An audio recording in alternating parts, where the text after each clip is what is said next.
গুজরাটে বিস্ফোরণ, সেখানে 20 জনের মৃত্যু। আর ঝোলাহাটে বিস্ফোরণে 8 জনের মৃত্যু। ঝোলাহাট বিস্ফোরণে এনআইএ তদন্তের দাবি। এনআইএ তদন্তের দাবি বিজেপির।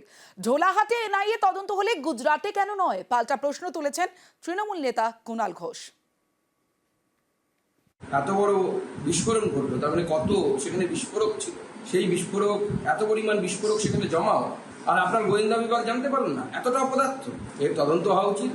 এনআইএ তদন্তের জন্য আমি হোম মিনিস্টারকে লিখবো, সঠিক তদন্ত, কারা এর সাথে যুক্ত। গোটা দক্ষিণ 24 পরগনাটা, আর এখন এই মুহূর্তে উত্তর 24 পরগনা টার্গেট হয়েছে। এই দুটো জেলাকে জিহাদিদের অভয়ারণ্যে পরিণত করার চেষ্টা করছে। সুকান্ত বাবু আর দিলীপ বাবু যদি পাথর প্রতিমার বাজি কারখানাতে এনআইএ দাবি করেন, তাহলে এনআইএ এর আর একটা টিম যেন গুজরাটে নরেন্দ্র মোদী আর অমিত শাহের গুজরাটে, যেখানে সেম বাজি কারখানার বিস্ফোরণে, ভয়ঙ্কর বিস্ফোরণে বাড়ি উড়ে গেছে, 17 জন, অসমর্থিত খবরে আরো বেশি মারা গেছেন। তাহলে এনআইএটা গুজরাটেও যাক। এনআইএ আর কেন্দ্রের সরকারের এজেন্সিগুলো, সেগুলো তো শুধু বাংলার জন্য হতে পারে না।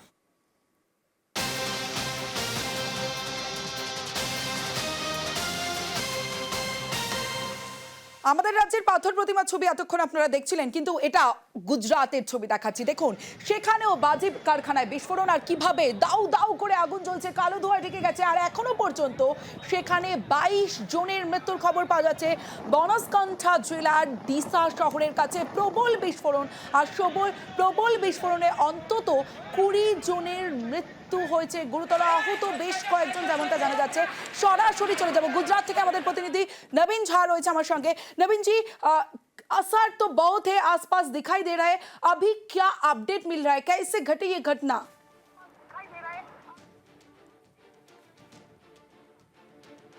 तमोश्री, देखिए, जो ये पूरा मामला सामने आया है, ये सुबह से पूरा रेस्क्यू चल रहा है। और गुजरात के बनासकांठा जिले के जो डीसा तालुका है, वहाँ पे एक फैक्ट्री थी, जो फैक्ट्री को 2024 में उसका लाइसेंस जो था वो रद्द हो चुका था, लेकिन मतलब एक्सपायर हो चुका था। उसके बावजूद 2025 में ये जो है वो फटाकड़ा जो है, पटाखे हैं वो बनाने की जो फैक्ट्री है, वहाँ पे वो लोग प्रोडक्शन भी कर रहे थे, और वहाँ पे ये लोग कहीं ना कहीं फटाखे को रखा भी गया था।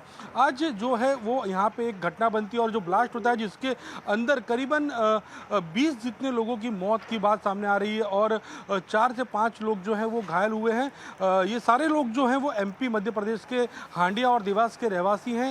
ये सारे लोग यहाँ मजदूरी कर रहे थे, और इस घटना इतनी बड़ी है क्योंकि इसके पास जो मालिक है, उसके पास किसी तरह का कोई लाइसेंस नहीं था, और उसके बावजूद भी वो इस तरह की फैक्ट्री जो है वो चला रहा था। अभी जो SDRF है, फायर है, पुलिस है, तमाम जो तंत्र है वो सारे जो है यहाँ पे कार्रवाई कर रहे हैं, और लाश अंदर दबी हुई है कि क्या, उसकी भी जो जांच पड़ताल जो है वो की जा रही है।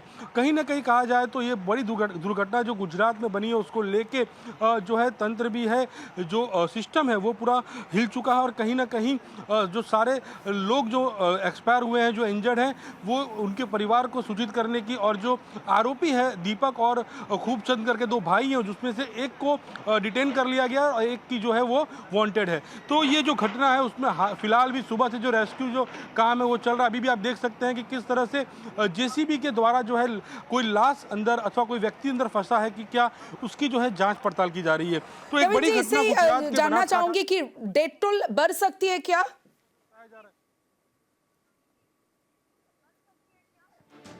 बिल्कुल अभी कुछ नहीं कहा जा सकता, क्योंकि अभी तक जो है 20 से ज़्यादा लोगों की बॉडी जो है वो इस मलबे से निकाला जा चुका है। और ये बात भी कही जा रही है कि हो सकता है कि अंदर 2 से 3 लोग और फंसे हुए हो सकते हैं, जिनकी मौत हो चुकी हो, क्योंकि ये जो पूरा मलबा आप देख सकते हैं कि पूरा पत्थर से दबा हुआ है। उसके नीचे जो है वो जाँच और छानबीन चल रही है कि कोई और लोग मजदूर जो हैं, जो लेबर हैं, वो फंसे हैं कि क्या।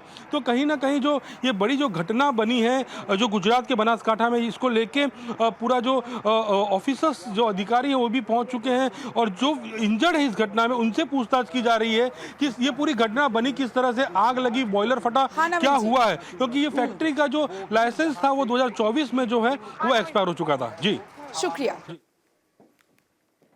बेसिकली डेथ का जो रीजन है वो स्लैब पूरा गिर गया, तो स्लैब की दहने की वजह से जो है लोगों की डेथ हुई है।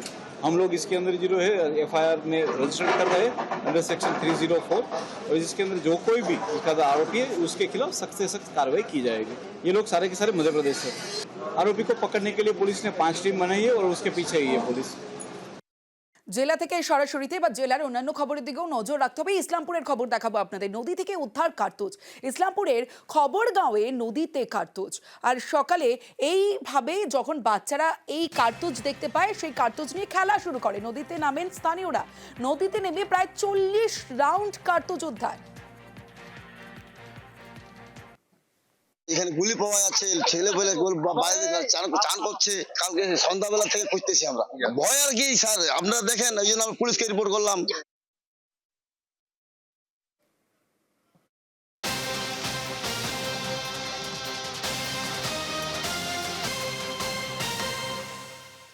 বেসুরো কুমারগ্রামের পদ্ম বিধায়ক, তিনি সোশ্যাল মিডিয়ায় পোস্ট করেছেন। সেই পোস্টে একাধিক বিষয় উল্লেখ করেছেন। বিধায়ক, বিজেপির বিধায়ক সব পদ থেকে অব্যাহতির ঘোষণা করেছেন। সোশ্যাল মিডিয়ায় পোস্ট দিয়ে ঘোষণা বিধায়কের।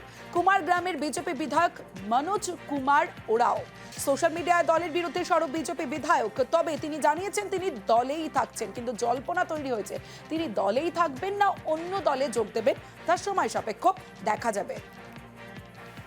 প্রথম কথা, মনোজ তৃণমূলে যোগ দেবে না, এইটুকু আমি বলতে পারি। দ্বিতীয়ত, কি হয়েছে এই বিষয়ে আমার জানা নেই। মনোজ আমাদের অত্যন্ত দক্ষ কার্যকর্তা, সামনের সারির নেতৃত্ব।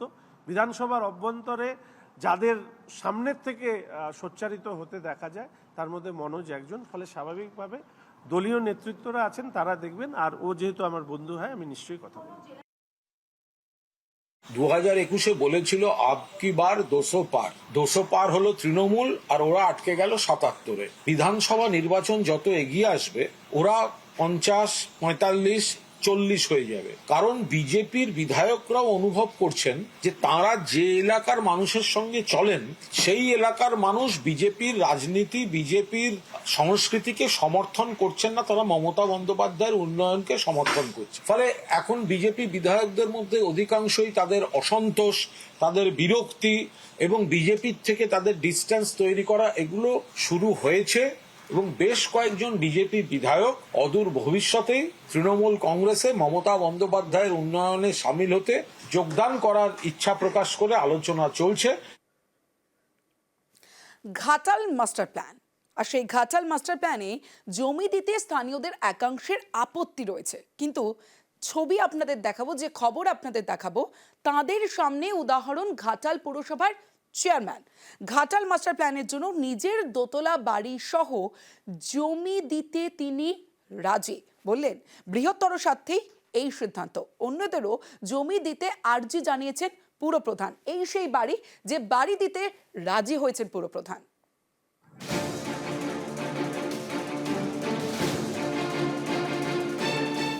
রাজ্যের টাকায় ঘাটাল মাস্টার প্ল্যান, এর জন্য রাজ্য বাজেটে 500 কোটি টাকা বরাদ্দ হয়েছে। তারপর কাজও শুরু হয়ে গিয়েছে। মাস্টার প্ল্যানের জন্য জমি প্রয়োজন, সেই জমি দিতে স্থানীয়দের একাংশের আপত্তি। তাদের সামনে উদাহরণ তৃণমূল পরিচালিত ঘাটাল পুরসভার চেয়ারম্যান তুহিন কান্তি বেরা। ঘাটাল শহরের বুক চিরে বয়ে গিয়েছে শিলাবতী। এই নদীর পশ্চিম পাড়ে রয়েছে কৃষ্ণনগর নামে একটি এলাকা। এখানেই ঘাটাল পুরসভার তৃণমূল চেয়ারম্যান তুহিন কান্তি বেরার বাড়ি। 10 বছর আগে 2 কাঠা জমিতে দোতলা বাড়িটি তৈরি করেন। ঘাটাল মাস্টার প্ল্যানের জন্য এই বাড়িটি ভাঙা পড়বে, এতে কোনো আপত্তি নেই পুরপ্রধানের। দলীয় নেতৃত্ব এবং ঘাটাল পুরসভার পুরপ্রধান, আমি যদি প্রথমে বাড়িটা না দিই তাহলে ঘাটালের মানুষের কাছে একটা ভুল বার্তা যাবে। দীর্ঘ 10 বছর 12 বছর ধরে আমি বাড়িটা তৈরি করেছিলাম ঠিকই, কিন্তু এতগুলি ঘাটালের মানুষের কথা ভেবে ঘাটালের মাস্টার প্ল্যান বাস্তবায়নের লক্ষ্যে আমি প্রথমে বাড়ি দিয়ে আমি দৃষ্টান্ত স্থাপন করতে চাই। ঘাটাল মাস্টার প্ল্যান অনুযায়ী শিলাবতীর পশ্চিম পাড়ে একাধিক কাজ হবে। এই অংশে নদী চওড়া করা হবে, তৈরি হবে গার্ডওয়াল। এর জন্য মাপজোকের পর তৈরি করা হয়েছে তালিকা। সেই তালিকা অনুযায়ী প্রচুর দোকান এবং বাড়ি ভাঙা পড়বে। এই সব জমি কিনবে রাজ্য, কিন্তু এই জমি দেওয়া নিয়ে ঘাটাল মহকুমার দাসপুরের বাসিন্দাদের একাংশ পেকে বসেছে। সম্প্রতি তারা এ নিয়ে বিক্ষোভও দেখান। ঘাটাল পুরো এলাকার বাসিন্দাদেরও একাংশ জমি দিতে নারাজ। আমি একটু ছাড়বো না। আমি এখানে 67 বছর দোকানটা বসে আছি, 10 বছর বয়স থেকে। আমার বয়স 7 বছর বয়স। কোথায় যাবো? আমার দোকান থেকেই সব। যাবো কেন? আমি এখানে জন্ম থেকে আছি। এই পরিস্থিতিতে পথ দেখানোর চেষ্টা করছেন ঘাটাল পুরসভার চেয়ারম্যান। তার বাড়িও ভাঙা পড়বে, কিন্তু তার এতে কোনো আপত্তি নেই। এতগুলি ঘাটালের মানুষের কথা ভেবে ঘাটালের মাস্টার প্ল্যান বাস্তবায়নের লক্ষ্যে আমি প্রথমে বাড়ি গিয়ে আমি দৃষ্টান্ত স্থাপন করতে চাই যে ঘাটালের মানুষ আপনারা দয়া করে এগিয়ে আসুন, ঘাটালের যে মাস্টার প্ল্যান সেই মাস্টার প্ল্যানে আপনারা সহযোগিতা করুন। বৃহত্তর স্বার্থের কথা মাথায় রেখে অন্যরাও রাজ্য সরকারের হাতে জমি তুলে দিন, এই আবেদনও জানিয়েছেন ঘাটালের পুরপ্রধান। আমার মনে হয় যে একটা ভালো জিনিস করতে গেলে কিছুটা ত্যাগ স্বীকার করে অন্তত সমর্থন করাটা উচিত। তবে মাস্টার প্ল্যান হলে শুধু আমি কেন, আমার এলাকার বহু মানুষ উপকৃত হবে, যে একটা জল যন্ত্রণা থেকে আমরা মুক্তি পাবো। ঘাটাল থেকে সুকান্ত চক্রবর্তী, নিউজ 18 বাংলা।